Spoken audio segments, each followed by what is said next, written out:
Ay, ikaw mga kawite, di ako'y namalengket, kararating lang uli din sa ating balay ng mga bakla ngayon. Ay ngayon, ipapakita ko sa inyo, lahat ng yung nabili kong tilapia ay ating isasalansan. Ngayon, di nahugasan ha, ang gagawin natin, ipapaksiw natin, napadami ang bili ko ng tilapia, ibabaunin na lang din namin bukas ni Darwin yung iba.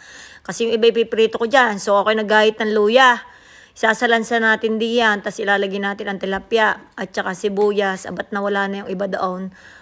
May bawang yan akong ginayat tsaka sibuyas yan. Nalagyan ko na lang ng asit at hindi na naipakita sa inyo. Ba't yan tumalo na ang video gayon? Diyos ko po, Rode. Ngayon, nalagyan ko yan ng Himalayan salt. Tapos nalagyan ko din ng paminta. Ngayon, nung malagyan ko ng paminta siya, sadya ko din naman medyo mahangat, wala akong sili. Nalagyan ko din siya ng kaunting patis. Kung baga sa kuwan, mabalanse ang lasat.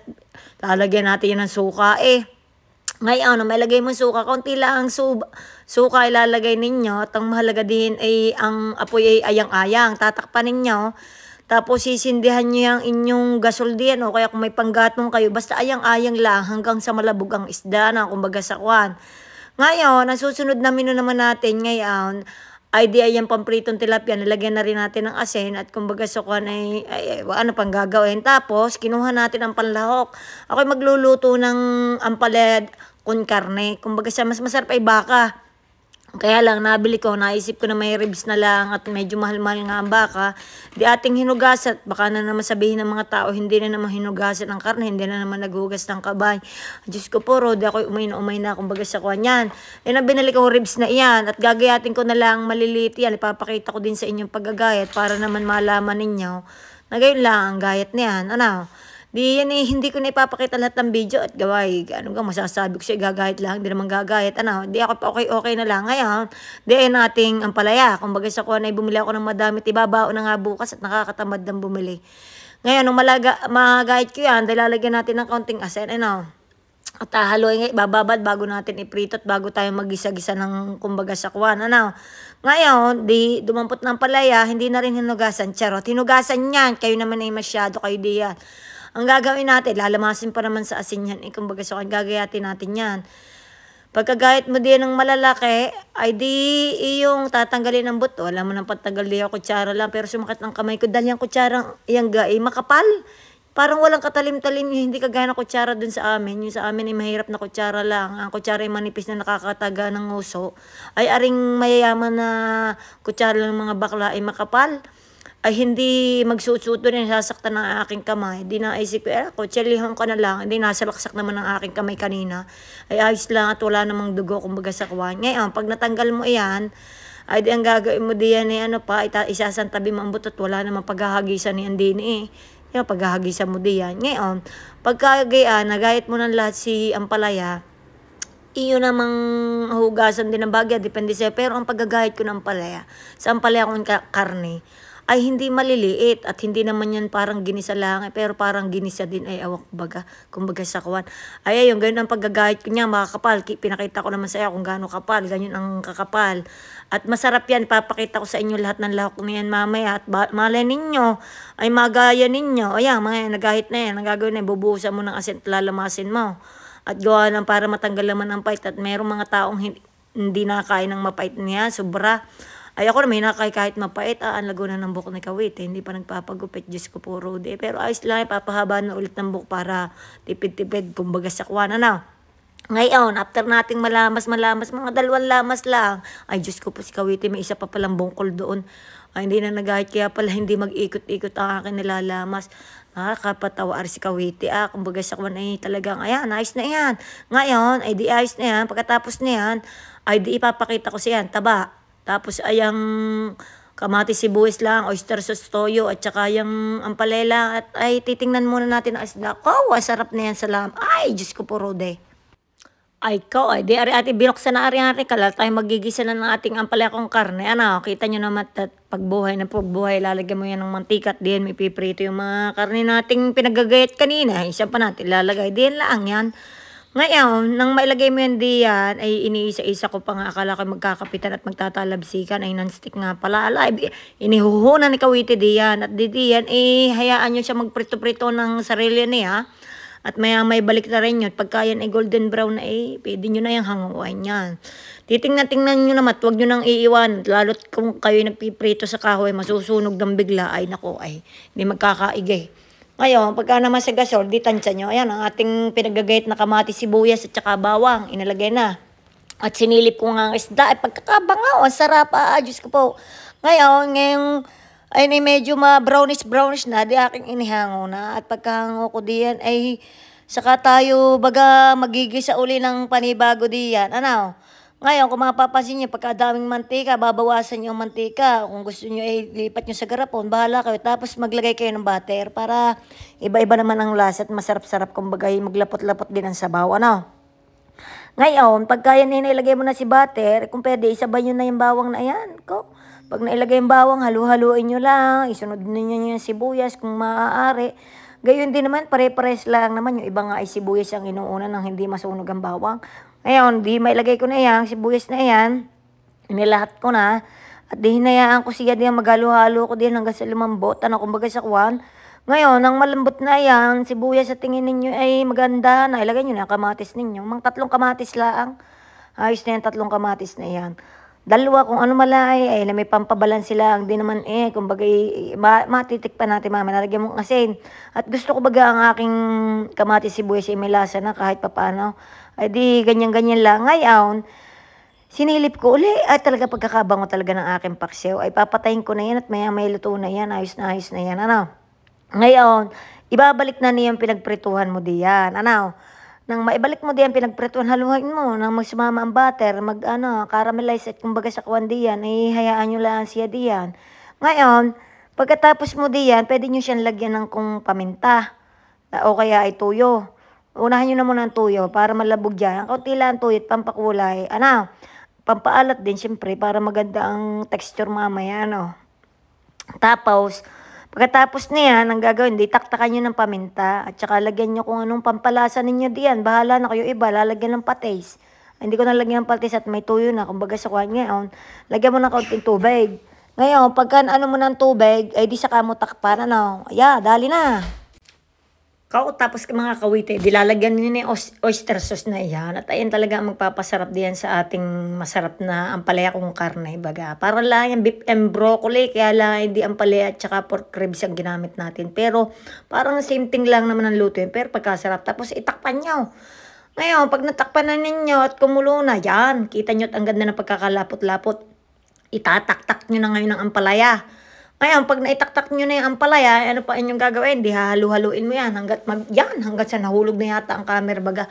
Pagkahalo mo dahil tatakpan mo. Ngayon, ako na may magsasalang na rin ating kabilang ang kawali at alam mo na ilalagay diyan natin, magpiprito na kita ng tilapia. Wala tayong magagawa at kailangan magprito ng tilapia, kumbaga sa kawan. Ngayon, pagkatapos yung pritong tilapia iyan, ay hindi na nakikita ng mailagay diyan, kumbaga sa kawan. Kita nyo yan, kulong-kulo, magaling Ay nating ang pala kong karne. Haluhaluan nyo lang magpantay-pantay. Medyo mapait-pait na masarap-sarap yan. Talagang toong maganda ngayon. Naggawa na rin ako ng sausawan ng tilapia baga. Na prito. At diyan ko nilagay. Sibuyas bawang. Diyos ko po. At sili. Ayan ang menu natin. Meron tayong paksiw. Baka mamayang gabi pa yan. Tapos ayan ang ating ulam. Ayan nga mga kawit, naprito nga tayo diyan ng tilapia. Kitang-kita nyo naman, Diyos ko po rode. Ngayon, pag naihaon mo, meron pa akong 2 tilapyang natitira. Di ayan ang ating dadalihin naman, kumbaga sa kwan, para matapos na gutom na rin naman, pasal na. Kumbaga sa kwan. Ngayon, yun yung 3 kong inuna. Ngayon, talong naman tayo. Kitang-kita ko gano'ng kahaba ng talong na yan. Kainaman na nga naman din naman. Ilulutuin natin yan. Besh, anong niluluto mo? Ang palaya kong karne, guys.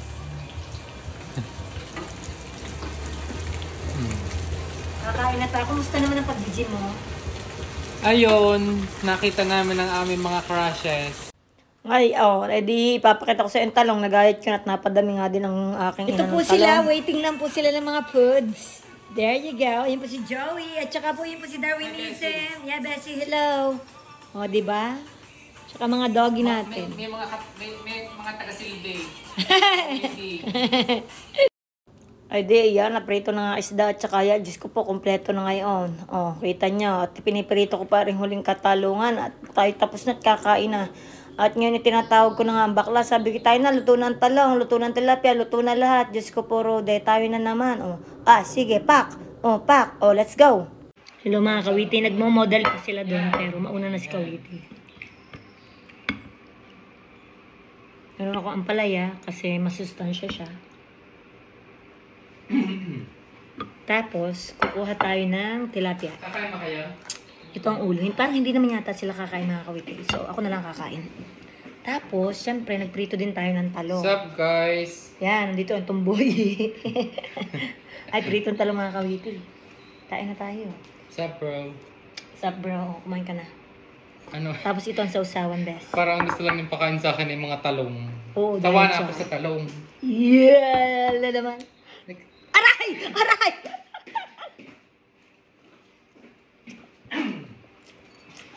Si Kawiti naman ang kakain ng talong. Gusto daw niya kung ma-experience. Gusto ko ma-experience ang talong. Kung hindi pa kayo nagsisibangon diyan, ay bahala na kayo dyan. Joey, ka magkatalong ka? Favorite mo ba ang talong? Hindi naman. Okay lang. O talaga, juicy. mga kawiti, ang sarap ng ampalaya kong karne. Kasi yung mga yan, diet din yung mga, kaya nagawa din akong gulay. Tucker, bawal sa'yo yan. Bebe. Ay, kailangan ko lang muna ng water. Jersey, hindi ka pa tatayo. Pinaghihintay mo ang pagkain, magagalit ang mga followers mo. Oo. Mabubash ka, girl. Huwag mo silang pinag-aantay. Jenny, niran mo ba tong dishwasher? Oo. Malinis na yan. Yan yung So, yung malinis. tunay na to. Hindi yung uminom ako sa maduming baso. Diyos ko. Ba yun? Ay, mga kawita. Sarap. Balit-init pa mga kawita. Bas, feeling ko magugustuhan yung ang palaya kong karne. May nagsilida rin sa gulay eh. Mahilig ako sa ampalaya.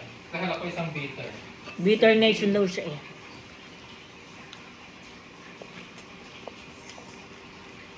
Huwag na kayo magugas ng mga kamay. Nag-ugas na baka ako maba. Ang sarap.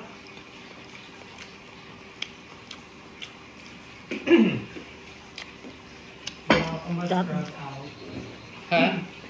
Nag-ugas ako ng baka ako mas-scrap out. Ang sarap. Parang blurry ang ano mo, Bes. Gawa ng mga ilaw na yan. Ayaw nga, thank you, Bessie. Ang sarap ng sausawan. Dinalhan ko na rin kayo ng mga saucer nyo.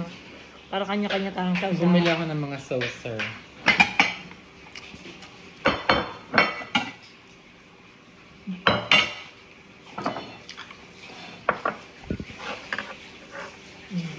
Wala, mga 150 din yung napabalik sa akin pera. Dahil binalik natin ang kutsara. Oo. Kulang-kulang $160. 7,000. Wow. Para mga kutsara lang, 7,000 pesos. Kakaloka. Iinit mo na ako para bakanting-bakanting ang siya. Para pag lumaban, laban na laban. Wow. Wala. Ay na, mga Bessie. Anong gulay? Parang saan gusto ko girl ito yan. Alin ang may tiyan diyan? Ayan, dalawa. Aray. Mm. Ang tiyan. Bawal ang itlog din eh. Walang itlog. Walang itlog din eh. May talong naman. Ay. Mm. Sabi ko Masarap sa'yo, ang talong mga Bes. gusto niyo ng talong eh. Pak. Kasi pahingi akong talong. Miss na miss mo na to. Weekend eh. Buong weekend. Walay, di ba? Oh, sorry. Sana all. Yung iba meron. Ako wala. Busy ako. At maglilipatan na nga. Sarap mga kawit na ng talong. Lipat bahay gang.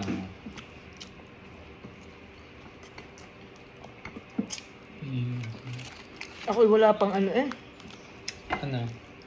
Wala pang Puro pala ano yung bot? Oh, girl. Ribs yan, Bes. Binili ko $8. Wow. Pinanggis ako. Ang mga bot, oh. Yung maliit lang. Yung pala, kain na kayo. Paano mga kawit? Ano naman magbablog? Dinadaan yata. Sintay muna. Hindi na kayo. Oh, sinsay mo nga din. Makapagkape. Sarap. Tuwang ka. So, di na ka mga kawit. Tapos na ako, mabubusin ko lang ang ulo. Bye-bye. I love you all. Makapag-vlog na lang kaya.